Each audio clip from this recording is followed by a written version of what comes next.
Well, it's good to meet you, Dan. Yeah, likewise, Neville. No. I've heard so much about you, and I've obviously read your book. Some years ago I was actually quite inspired by your book, so it's a real privilege for me to be here today. Obviously I know we're recording, but like if I just talk a tiny bit about like the Superman pants. Yeah. I thought it was an intriguing title. I did, and yes, I thought, should I do it or not? It is a bit one of those, isn't it? So put bluntly, a few years ago, my granddad, just before he passed away, he said to me, you know, son, when the going gets tough, he said, you just got to find a way to pull on your Superman pants. He said, well, that's a way of saying it, yeah. Well, we've heard different versions thereof. That's it. So, and I know in your life there's been several occasions that we'll talk about in your book in a minute. So this is where the Superman pants idea came from. So I've deliberately looked for people that really emulate exactly what my granddad meant. Right. And I thought, I can't wait to tell those stories. So yeah. Brilliant. Yeah, I can relate to it. I've never thought of it like that in that way, but I can certainly relate to it. Yeah. I think when he first described it, he described it in different terms, but since then it's been made more palatable for audiences. Right. I'm sure you've heard other variations of it. Yeah, I'm sure there are. Yeah. So, you are or were the brains behind Kiddie Care, yourself and your wife? Yes, that's true. That was a crap question. Let's yeah, go again. No, I don't. When people talk about brains, I think, was it brains or was it desperation? And yeah, I suppose it's desperation. Do it with your back against the wall, trying to succeed in your goals. I suppose that's it. Yeah. So you could call it the brains. Yeah. So I mean, whatever it was that got you there, you guys definitely got there. What will probably happen here is we'll jump a little bit around. Right. I hope that doesn't jump about too much. But don't panic, because when we put it together, it won't be shit. Yes. You know, like yourself, I've got ADHD. I was massively brilliant. I was massively drawn. That's two of us. Between us, what could possibly go wrong? Okay. But so what we might do, if it's okay with you, obviously I wasn't expecting the full video thing. That's all right. We'll jump about. Yeah. Go ahead, because I'm used to jumping about. Cool. In fact, my next book is called The Fleas That Jumped Higher. I was going to ask you. Well, I should have finished it by now, but I haven't, because with the ADHD, it's about ADHD, but with the ADHD, I get sidetracked and just do other things. So jumping about is one of the things. I describe flea trainers, and I think it came from Zig Ziglar, a mentor of mine for like 20 or 30 years. I know he's dead now, but he said flea trainers, how you train them is that you catch a load of fleas, you put them in the jar, put a lid on, and you hear them they're jumping and hitting their heads on the lid. Yeah. And after a couple of days, you can't hear it, and then you can take the lid off, and they're trained not to jump out. Well, that's how I describe school and the curriculum for me.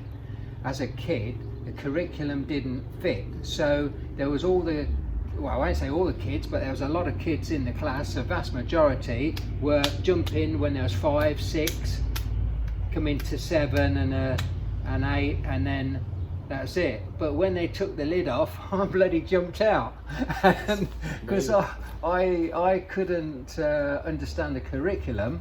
It wasn't for me, and I just kept jumping. So you weren't conforming to those instructions in the first place. No, and it's kids that are the books about kids that can't conform because it's a different curriculum than what they need. Right. And so they keep jumping, and they keep getting told off, and they keep they're giving them drugs nowadays to calm them down. Well, actually, if you look through history, the people who had dyslexia and ADHD and stuff like that were the ones that thought outside the box books because it wasn't the curriculum for them, and they're the ones that built big businesses and employ millions of people. So you know, they shouldn't be drugging them and putting them down and screwing the lid on. This is a very controversial viewpoint, but it's definitely one that, you know, I've got to be honest, I share it. You kind of, I feel like we're making these kids conform to almost like a sausage processing factory. And where is the inspiration? Where's the drive to build these amazing companies? You know, yourself is obviously one of these people that have built these amazing companies. Do you mind if I kind of take you back and ask you a little bit about, you know, where you came from, your childhood? You know, what were your influences in younger life? I was the last of 3 children. My sister Carol was, I think, born in 1946. My brother in 1948, and then it was me in 1950. So then my mother said she shut the door and was going to have no more of it, and that was it. And I thought it was because I was such a wonderful child, they realised they'd never get one as good as me. But then after I could understand a few things, my mother said I was a little sod and she wished she'd never had me. So in those days, people didn't realise about ADHD. They didn't realise about dyslexia. So you was a troublemaker.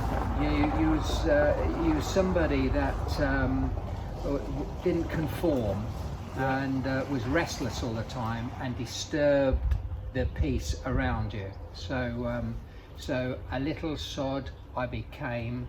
And then in school I became stupid because, and a bit like today, where I think a lot of people are being brainwashed in the last 3 months to be under house arrest, and as long as somebody's paying. If it was me and I wasn't self-employed and I was working for somebody, I would love it. I would think, this is great, I'm being paid to do nothing. But you know, nobody can be paid to do nothing because it doesn't work. There's a cost implication down the line, not only for society but for the person. Anyway, so I forgot where I was. We were just talking about you being a little sod as a child. Yeah, that's it. So therefore, I thought I had to try and come to the same conclusion, the same answer as the rest of the class. So this was, I had to think on my feet, I had to think a bit differently. How do I get from where I am to where I need to be the same? Yeah. And so therefore, the dyslexia means the letters are all jumping. Well, for my dyslexia, the letters are all jumping around. Now there's a video on my website, nevillewright.com, and if you go to dyslexia, there's a video there, and it shows how my brain actually works. Wow. And it shows all these letters jumping about. It's to music as well. It's brilliant. Right, so it's nevillewright.com. nevillewright.com. And there's a section on dyslexia. And there's a section on dyslexia. I'll put those links at the end. The site is being, it's under construction, as it's always been, and it always will be under construction. that life is under construction. So yeah,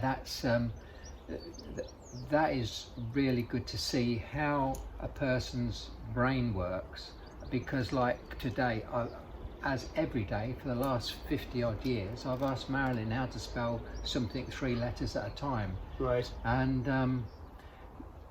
I was speaking about somebody yesterday who's got an appointment with me, and I couldn't get their last name. I was saying a different name entirely, and Gotcha. Marilyn says, which is it? What name is it? You know, and I was telling her, and she said, no, that's not the name you told me. But it's what I saw. That's how you've raised. What I saw, yeah. Okay. So through my school days, you know, I was known as stupid, and write, you'll never amount to anything in life at all because you don't pay attention.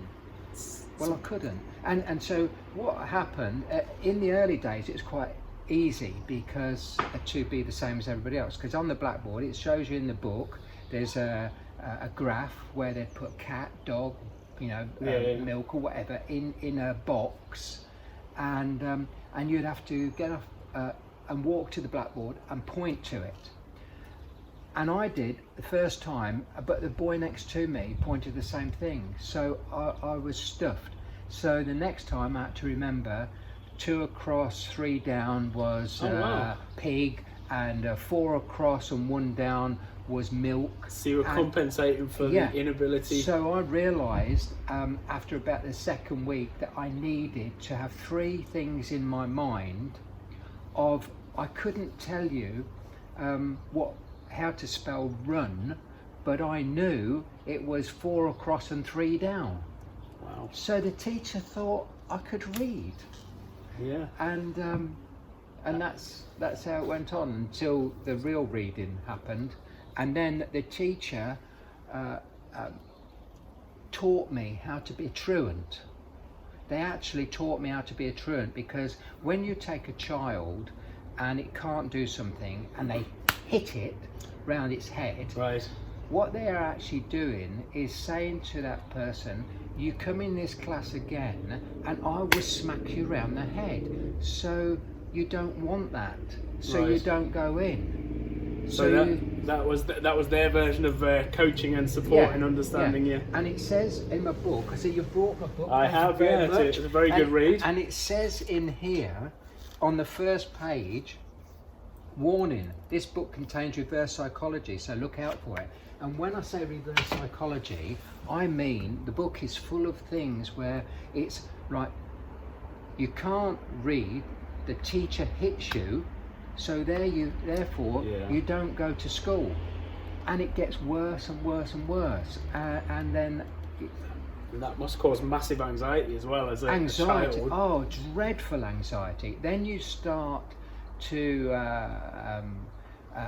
fib to your mother, and then you start self-harming yourself, so you don't have to go to school.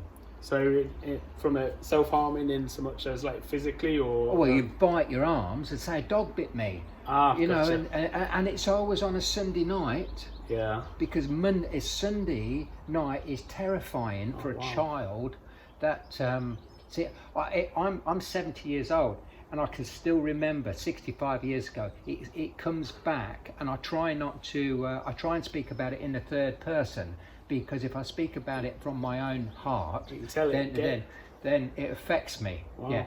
So that's the kids that are 5 years old now that are going through that same problem. Their parents and the teachers should know it's going to affect them 65 years.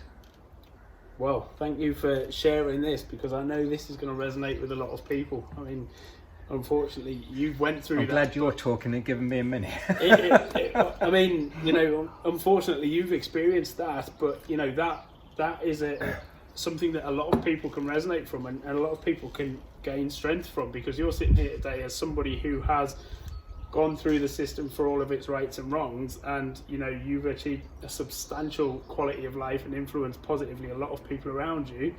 Now, I'm looking at you in absolute awe. I don't have the same extent of things, but I can relate to a lot of similarities of stupidity. Does it surprise you that it affects me?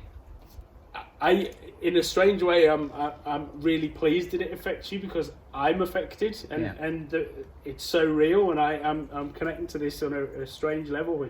That's good. And for the people who watch this, it's quite easy to see what your child goes through, but people ignore it. My mum and dad ignored it because they just said, you're a little sod, But to stand still and see and ask the questions, or just observe, why should somebody bite their arm? Yeah. And then lie and say a dog bit me, and then your parents say, no, you did that yourself, but they never ask why. Yeah. Do you think back then there was a bit of a lack of knowledge and information available around the... Yeah, well, I mean, they'd just come through the war as well, and it was like, you know, you've got to be tough. That's it, because my dad went through the war and he survived. Yeah. And a lot of his mates didn't survive. He was in the jungles of Burma, was that right? He was, and they used to go out on a platoon or whatever they call them. A group of them would go out and fight, and then get shot to pieces, and then the food what survived would come back to a place called Doolally, where there would be they would regroup, and then they'd send them out again to be shot to pieces, and then they'd bring them back and they'd regroup, and you know, and so therefore he saw a lot of people not come home. You know, he saw a lot of and it made him, I think it made him hard, and I think it made him really hard with me, because I used to get beaten, and it was like, I think he was psychologically affected. It must have been. That was one thing, because if I shouted, you know, he would beat me, because I suppose he thought he was back in the jungle or wherever, you know, and it was kill or be killed, and the situation is he was probably trying to make me hard, you know, to stand up to things. I don't know. I wish he was here, then I would ask him, you know, but he's not. Well, no, that's unfortunate, but those experiences have got you to where you are now. So you've had a fairly strict, tough upbringing.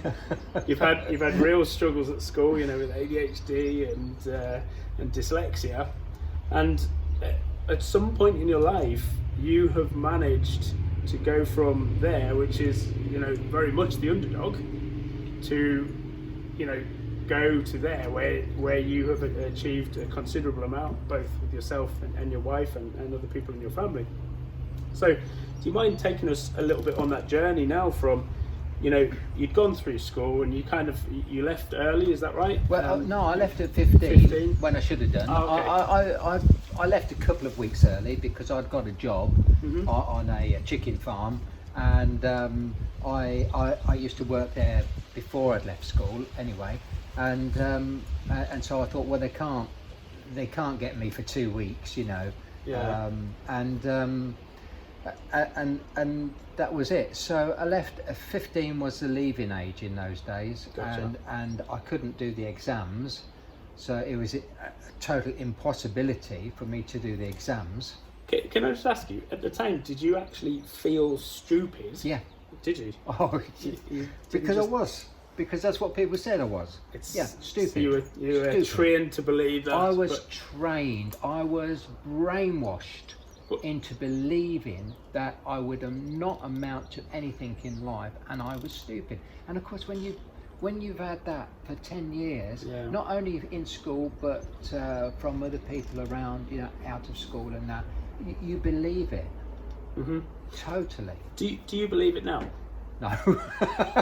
I'm just checking, because it's a gift. You think differently. Yeah, totally. No, it's it was a misunderstanding by the authorities, from parents, from teachers.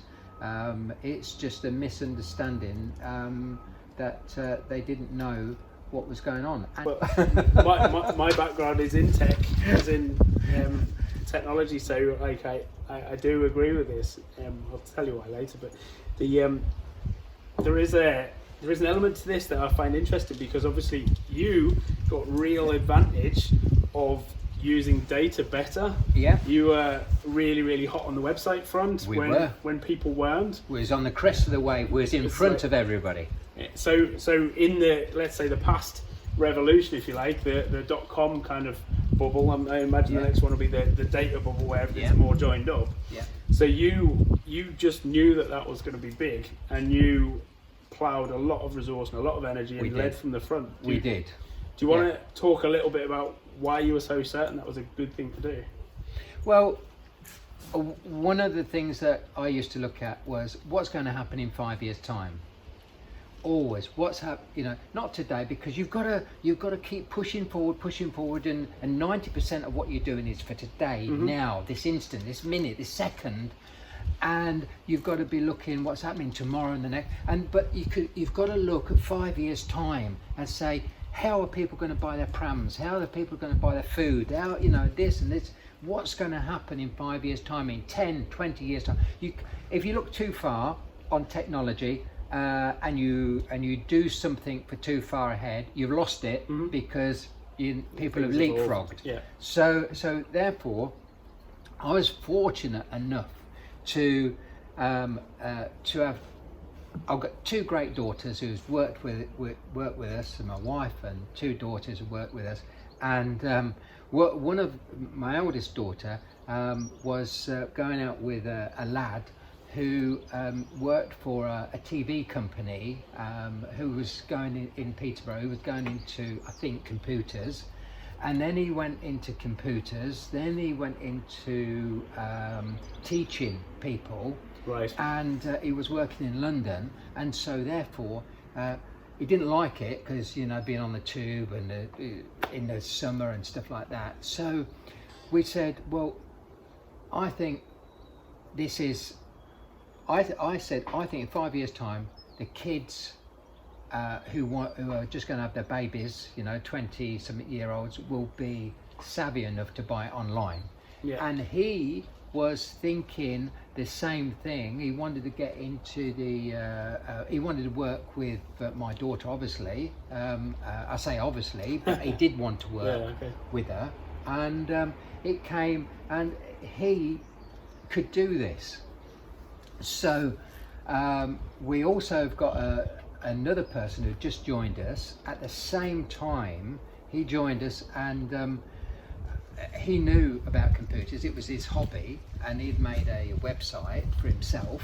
Right. And it was like, it was Christmas. It was Christmas every day. It was like, if you've got the idea and you can find people who've got the same idea and you've got the structure. Yep. So by then we'd been working for 23 years, and we knew the business inside out. We knew what was going on. We'd got the premises, we'd got the money, we'd got the stock, we'd got the get up and go, the enthusiasm, the want to serve the customers, and this was the and so this was it. Yeah.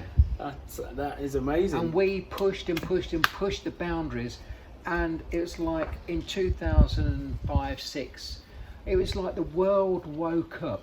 What's this thing called the internet? Well, we was like 7 years in front of everybody else. I'm talking about everybody else in the nursery industry, and everybody else anyway, because they were way behind. So I've got a theory on that. I've got a theory on why you were so far ahead. So, we talked about your ADHD a little bit earlier, and about the fact that, everybody else kind of got trained to conform, and you were always having to find a way to fit in, but having to think differently, or, being the flea that jumped out, if you like. Now, everybody else is following the pack and is following the trends they're told about. And I put it out there that your head is still working about, right, how is the best way forward? How do we make this fit? How do we make this work? What comes next? So you can manage your own life as well as the business, trying to work out what's happening next. And so in that regard, I suspect you've got a great set of skills for, predicting what's coming. It's, I don't know. Who knows what's coming? But we've always had the attitude of, you take your luck as you come, as it comes, whatever happens, you take your luck as it comes and you fit yourself to it. So risk assessments and method statements are like done in a flash. Yeah. And it doesn't matter, it's and what you want in life, your goals, what you want, and that is for your business, for your health, for your family, for every single aspect. I think I spoke about it in the book, actually. Every single aspect in life, you have your goals, your wants, your needs, and your ambitions, and And would you say you've always had a goal in mind, even if that obviously has changed along the way? There's always been something you're aiming at that point. All the time, every day, every second of every day. Yeah. So when you first met your wife, Marion. Yeah. Marilyn. Marilyn, I do apologise. Just think of Marilyn Monroe. That's a good one. So, I told you it was broken, didn't I? I said I broke it. Yeah, the umbrella's just fallen to pieces. Yeah, risk assessment, method statement. Right, yes. It was timing. It's very quick. Yeah, we'll cut that bit. So, yeah, all good. I wouldn't. Yeah. You okay? Yeah, I always think when things happen, who is it? You know, who's someone's like, no more of that. Is it my dad? have I not said enough good things about him? Because my dad, I better do this because it's probably him getting a bit angry. My dad was my hero, although he beat the shit out of me. He was my hero, and everything I've done with my dad in mind. Right. I have,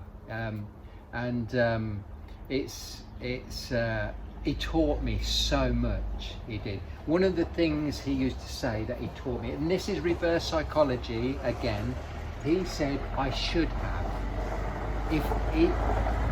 When he came home from the war, the worst thing that happened was that the electricity generating board at the time kept all the jobs open of the survivors, and he went into the job.